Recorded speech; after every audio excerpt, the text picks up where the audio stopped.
Hey guys, what's up? It's Charlie here, and today we're going to be looking at 10 outrageous things you'll only see in Dubai. So, Dubai is known for expensive cars, expensive animals, and expensive houses. But it turns out these aren't the only insane things you'll find in Dubai. From the fanciest Starbucks on earth to a car being given a helicopter ride. But before we get into it, why not subscribe and press the notification bell too? Coming in at number 10 is super cop cars. So, we're all used to seeing cop cars in the USA and other countries. They look pretty basic and are usually white with flashing lights. They're often a saloon car or in some cases an SUV. But in Dubai they do things a little bit differently. We all know that Dubai residents have very fancy supercars. So to catch up with all these criminal supercars, you need cops in supercars too. That is why the cops have a fleet of Lamborghinis in Dubai. If you love cars, the number one job to be in Dubai is a cop. That's because you get to race around the highways all day catching people in Lamborghinis. Yeah, good luck trying to win a cop car chase in Dubai. Just think about how easily O.J. Simpson would have been stopped if he was in Dubai. These cars are very fancy and they often use Lamborghini Aventadors. In the US you might see Nicki Minaj in one of these cars. But in Dubai these are standard for every car. They come with a Dubai police logo and also police lights. Dubai laws are also very strict. So with these police cars and strict laws, you better be careful in Dubai. It must be a real downgrade when these cops go home and have to drive around the cars they actually own. Next up is weird vehicles. So we all know that everyone has supercars in Dubai, even the cops. But supercars aren't the only cars you'll see on the Dubai roads. Along with all the supercars, you get some pretty weird cars. Take this four-wheeled pickup truck for example. Their car looks like it's just run over another car without realizing. And if you want something wide, how about this Jeep which has been merged together with another Jeep? Not only that, you'll see some cars straight out of a sci-fi movie in Dubai. And even some prototype ridiculously futuristic cars. But of course, they're not all nice. Take this very low car with way too many doors. Or how about this solid gold truck which looks straight out of a rap video. Next up is millionaire cell phones. When you think of an expensive phone in most countries, you'd think of the iPhone. I mean, $1,000 for a phone is pretty steep, right? Well, that is pennies to people in Dubai. That's right, there's a popular phone in Dubai which is way more expensive and fancy than an iPhone. That phone is called the Virtue phone. These cost around $88,000. They're plated with 18-karat gold and are tiled by Swarovski diamonds. The phone doesn't look very modern and doesn't even have a touchscreen. But I guess you're more paying for the design and the name. I mean, how many people can say their phone costs more than most houses? They do actually offer a cheaper version for $9,000. But that's just plain embarrassing, right? Now these phones may not have all the apps that iPhones do, but you can play chess on it, so I guess that's good enough. Next up is cars by air. So in Dubai there's a lot of fancy cars, but some of these cars are custom made and they don't make them in Dubai. So how are they getting these things into the country? While most cars would take ages to arrive by boat, Dubai does it in a different way. I have to say this looks like one very smart solution to a traffic jam. But that's right, sometimes cars are airlifted by helicopters. This car looks like it could easily roll off her and fall onto some guy. But you will see these cars in the sky from time to time in Dubai. I know in the past people said we would have flying cars, but I don't think they meant like this.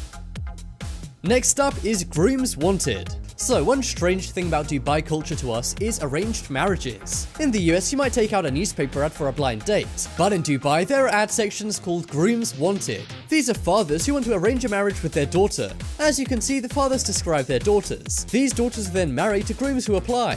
But sorry guys, unless you're very rich and have a great job, you won't have a chance at marrying these women. Now this may seem a little old-timey and even wrong to some people, but Dubai is moving more and more into the future, for example allowing women to drive. Let's just hope they stop doing arranged marriages soon too. Next up is swag bucks. So in the USA and Europe, there are Starbucks everywhere. Sometimes there are multiple Starbucks locations on the same street. They tend to just blend in with whatever buildings are around. And that is also kind of the case in Dubai. However, Dubai has a lot of very fancy buildings. So it only makes sense that their Starbucks are very fancy too. Just check out this very snazzy Starbucks in Dubai. It looks like a 5-star hotel, but the only 5-star thing about this is the expensive Starbucks prices. This is actually just a regular Starbucks outlet in Dubai. And in case you're wondering what an actual fancy coffee shop looks like in Dubai, here you go.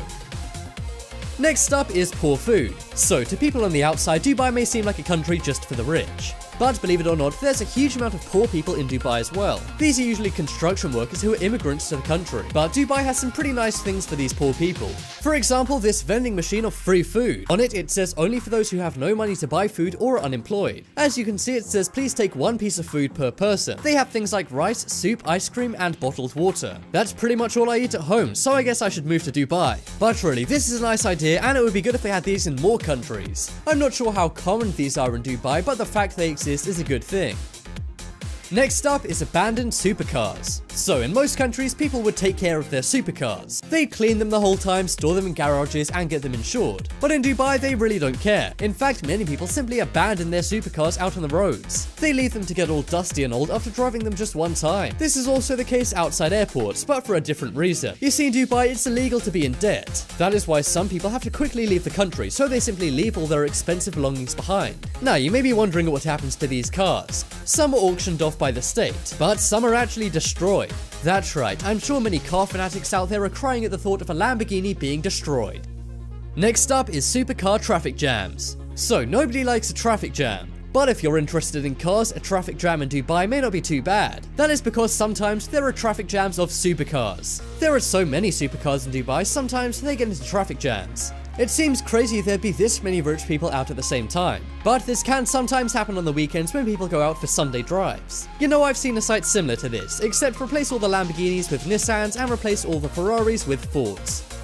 Next up is camel parking. So we've already seen in Dubai there's a lot of nice cars. But nice cars aren't the only things people get around in Dubai. Some people actually get around by camel. And of course, when they go and run their errands, they need to park up. That is why some places in Dubai really have camel parking spaces. It's pretty amazing camels are willing to just sit there parked up like a car. But I guess cars don't fare too well in the desert. Well, at least not all cars. Next up is expensive pets in expensive vehicles. So you're probably getting pretty tired of all the supercars in Dubai. Some people drive around with very expensive pets in their expensive cars. Take this guy texting and driving with a leopard in his car. Or this very strange cat hanging out of a window. One guy even took his lion on a speedboat. That looks like a disaster waiting to happen. And instead of buying car insurance to protect your car from thieves, some people simply use a lion. On the highway, one guy was very surprised to see a lion in the back of a Jeep. And some people simply cut out the middleman and just take a ride on their lines. Just be careful not to cut this off on the road. You do not want to see a lion in road rage. Next up is gold ATMs. So when you go to the ATM, what do you take out? $10, $20? Well, in Dubai, you put money into ATMs. But what do you get from that? Well, the answer is gold. That's right, there's something called gold to go ATMs in Dubai. This is where you pay money for gold bars. Now, I'm not sure why you'd be in such a rush to get a gold bar, but in Dubai, you can get one anytime. And it's even toll-free. Although if you're paying for gold bars, I'm not sure you'd mind paying a toll. It seems like just when you thought Dubai was outrageous, they get even more outrageous. Next up is tallest buildings. So we all know that Dubai is home to the tallest building on earth, the Burj Khalifa. It was built by the Prince of Dubai simply to be the tallest building in the world. It's absolutely ridiculous and makes the Empire State look like a pin. It's around 170 levels tall and reaches over 800 meters into the Dubai sky. Over 12,000 workers from over 100 countries had to build this thing. And the elevators in this thing travel at speeds of 10 meters per second. It cost $1.5 billion to build and took 1,325 days. But here's the question, would you bungee jump off this thing for $1 million? Let me know in the comments if you would or if you wouldn't. And check out the poll in the top right corner to vote for the most outrageous thing in Dubai. I think it's gotta be the gold bar machine, as I'm not sure why anyone would need that. Be sure to check out my second channel too. There's some awesome videos on there and there'll be a link to that on screen in a moment. But as always, thanks for watching. Check out some more videos on screen right now, leave a like if you enjoyed, and if you haven't already, what are you waiting for? Subscribe to Top 10s.